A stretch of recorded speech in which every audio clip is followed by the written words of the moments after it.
ನಮಸ್ಕಾರ ಸ್ನೇಹಿತರೆ. ಜೈಶಾ ಐಸಿಸಿಯ ಅಧ್ಯಕ್ಷರಾದ ತಕ್ಷಣವೇ ಟೀಂ ಇಂಡಿಯಾಗೆ ಸಿಕ್ಕವು 3 ದೊಡ್ಡ ಗುಡ್ ನ್ಯೂಸ್. ಕ್ರಿಕೆಟ್ನ ಬಿಗ್ ಬಾಸ್ ಆದರೂ ಜೈಶಾ, ಭಾರತಕ್ಕೆ ಹೊಡೆಯಿತು ದೊಡ್ಡ ಲಾಟರಿ. ಹಾಗಾದರೆ ಸುದ್ದಿಯ ಸಂಪೂರ್ಣ ಮಾಹಿತಿ ಏನು? ಅಷ್ಟಕ್ಕೂ ಜೈಶಾ ಐಸಿಸಿಯ ಚೈರ್ಮನ್ ಆದ ಬಳಿಕ ಟೀಂ ಇಂಡಿಯಾಗೆ ಸಿಕ್ಕಿರುವ ಆ 3 ದೊಡ್ಡ ಗುಡ್ ನ್ಯೂಸ್ಗಳಾದರೂ ಯಾವುವು? ಹೀಗೆ ಇದರೆಲ್ಲದರ ಬಗ್ಗೆ ಇವತ್ತಿನ ಈ ಒಂದು ವಿಡಿಯೋದಲ್ಲಿ ಕಂಪ್ಲೀಟ್ ಆಗಿ ತಿಳಿಸ್ಕೊಡ್ತಾ ಹೋಗ್ತೀನಿ. ಆದ್ದರಿಂದ ದಯವಿಟ್ಟು ಈ ವಿಡಿಯೋವನ್ನ ಕೊನೆವರೆಗೂ ನೋಡಿ ಸ್ನೇಹಿತರೆ. ಆದರೆ ಅದಕ್ಕಿಂತಲೂ ಮುನ್ನ ನೀವು ಕೂಡ ಟೀಂ ಇಂಡಿಯಾದ ಅಭಿಮಾನಿಗಳಾಗಿ ಈ ವಿಡಿಯೋವನ್ನ ನೋಡುತ್ತಿದ್ದರೆ ತಪ್ಪದೆ ಈ ಕೂಡಲೇ ಈ ವಿಡಿಯೋಗೊಂದು ಲೈಕ್ ಮಾಡಿ.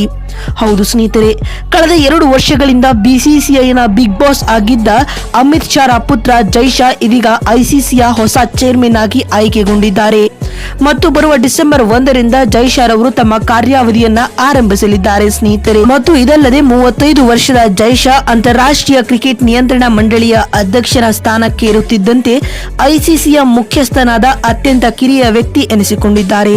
ಅಲ್ಲದೆ ಈ ಹುದ್ದೆಯನ್ನ ಅಲಂಕರಿಸಿದ 5ನೇ ಭಾರತೀಯ ಎಂಬ ಹೆಗ್ಗಳಿಕೆಗೂ ಜೈಶಾ ಪಾತ್ರರಾಗಿದ್ದಾರೆ ಸ್ನೇಹಿತರೆ. ಮತ್ತು ಇದೀಗ ಜೈಶಾ ರವರು ಐಸಿಸಿಯ ಹೊಸ ಅಧ್ಯಕ್ಷರಾದ ಬಳಿಕ ಟೀಂ ಇಂಡಿಯಾಗೆ 3 ದೊಡ್ಡ ಗುಡ್ ನ್ಯೂಸ್ ಗಳು ಸಿಕ್ಕಿವೆ ಸ್ನೇಹಿತರೆ. ಮೊದಲನೇ ಒಳ್ಳೆ ಸುದ್ದಿ ಬಂದ್ಬಿಟ್ಟು ಭಾರತದ ಕಂಟ್ರೋಲ್ ನಲ್ಲಿರಲಿದೆ 2025ರ ಚಾಂಪಿಯನ್ಸ್ ಟ್ರೋಫಿ.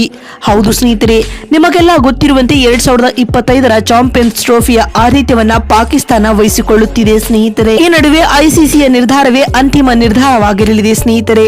ಹೀಗಾಗಿ ಭಾರತವು ಪಾಕಿಸ್ತಾನಕ್ಕೆ ಹೋಗಬೇಕು ಅಥವಾ ಇಲ್ಲವೋ ಎನ್ನುವುದು ಐಸಿಸಿ ಮೇಲೆ ನಿರ್ಧಾರವಾಗಲಿದೆ ಸ್ನೇಹಿತರೆ. ಮತ್ತು ಇದೀಗ ಐಸಿಸಿಯ ಅಧ್ಯಕ್ಷರು ಕೂಡ ಭಾರತೀಯರವರೇ ಆಗಿರುವ ಕಾರಣ ಇದರಿಂದಾಗಿ ಭಾರತಕ್ಕೆ ಅಡ್ವಾಂಟೇಜ್ ಸಿಗಲಿದೆ. ಈ ಮುಖ್ಯವಾಗಿ ಇದು ಟೀಂ ಇಂಡಿಯಾಗೆ ಗುಡ್ ನ್ಯೂಸ್ ಆಗಿದೆ ಸ್ನೇಹಿತರೆ. ಇನ್ನು ಜೈಶಾ ಐಸಿಸಿಯ ಅಧ್ಯಕ್ಷರಾದ ಬಳಿಕ ಭಾರತಕ್ಕೆ ಸಿಕ್ಕಿರುವ 2ನೇ ಒಳ್ಳೆ ಸುದ್ದಿ ಬಂದ್ಬಿಟ್ಟು ತ್ರಿಕೋನ ಸರಣಿಗೆ ಒಪ್ಪಿಗೆ. ಹೌದು ಸ್ನೇಹಿತರೆ, ಜೈಶಾ ರವರು ಐಸಿಸಿಯ ಚೇರ್ಮನ್ ಆದ ಬಳಿಕ ಟ್ರೈ ಸರಣಿಯನ್ನ ನಡೆಸಲು ಯೋಚಿಸುತ್ತಿದ್ದಾರೆ.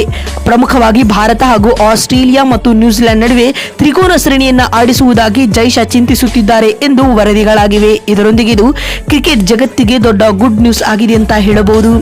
ಇನ್ನು ಭಾರತಕ್ಕೆ ಸಿಕ್ಕಿರುವ 3ನೇ ಹಾಗೂ ಕೊನೆಯ ಒಳ್ಳೆ ಸುದ್ದಿ ಬಂದ್ಬಿಟ್ಟು ಟೆಸ್ಟ್ ಕ್ರಿಕೆಟ್ಗೆ ಸಿಗಲಿದೆ ಭಾರಿ ಉತ್ತೇಜನ. ಹೌದು ಸ್ನೇಹಿತರೆ, ಸದ್ಯ ನಿಮಗೆಲ್ಲ ಗೊತ್ತಿರುವಂತೆ ಟೆಸ್ಟ್ ಕ್ರಿಕೆಟ್ ನ ಹಳೆಯ ಖದರನ್ನ ಕಳೆದುಕೊಳ್ಳುತ್ತಿದೆ ಸ್ನೇಹಿತರೆ. ಆದರೆ ಇದೀಗ ಟೆಸ್ಟ್ ಕ್ರಿಕೆಟ್ಗೆ ಮರು ಜೀವ ತುಂಬಲು ಜೈಶಾ ರವರು ಹೊಸ ಪ್ಲಾನ್ ಗಳನ್ನ ರೂಪಿಸುತ್ತಿದ್ದು, ಇದರ ಮೊದಲ ಹೆಜ್ಜೆಯಾಗಿ WTC ಎಂಬ ಟೂರ್ನಿಯನ್ನ ಕೂಡ ಮತ್ತಷ್ಟು ವಿಜೃಂಭಣೆಯಿಂದ ಆಯೋಜಿಸಲು ಚಿಂತಿಸುತ್ತಿದ್ದಾರೆ. ಈ ಮುಖ್ಯವಾಗಿ ಇದು ಕೂಡ ಟೀಂ ಇಂಡಿಯಾಗೆ ಗುಡ್ ನ್ಯೂಸ್ ಆಗಿರಲಿದೆ ಅಂತ ಹೇಳಬಹುದು. ನೋಡಿದ್ರಲ್ಲ ಸ್ನೇಹಿತರೆ, ಜೈಶಾ ರವರು ಐಸಿಸಿಯ ಅಧ್ಯಕ್ಷರಾದ ಬಳಿಕ ಟೀಂ ಇಂಡಿಯಾಗೆ ಸಿಕ್ಕಿರುವ ಆ 3 ದೊಡ್ಡ ಗುಡ್ ನ್ಯೂಸ್ ಗಳು ಯಾವುವು ಅಂತ ತಿಳಿಸಿಕೊಡುವ ನಮ್ಮ ಈ ಪ್ರಯತ್ನ ನಿಮ್ಗೆ ಇಷ್ಟವಾಗಿದ್ದಲ್ಲಿ ತಪ್ಪದೆ ಈ ಕೂಡಲೇ ಈ ವಿಡಿಯೋಗೊಂದು ಲೈಕ್ ಮಾಡಿ.